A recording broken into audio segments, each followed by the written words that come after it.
আসসালামু আলাইকুম রহমতুল্লাহ।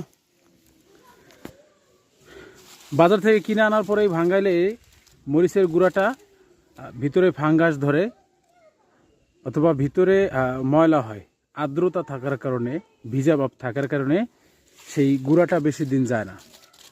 এতে দেখা যায় একটু পরিমাণে বেশি কিনলে সেই মরিচের গুঁড়াটা নষ্ট হয়ে যায় দ্রুত।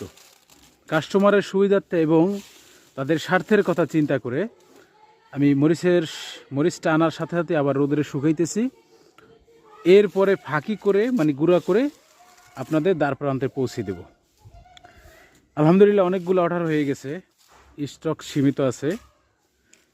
যাদের লাগবে তারা যোগাযোগ করবেন। আমাদের কাছে হলুদ গুঁড়াও পাবেন, 3 পদের ডাল মিশ্রিত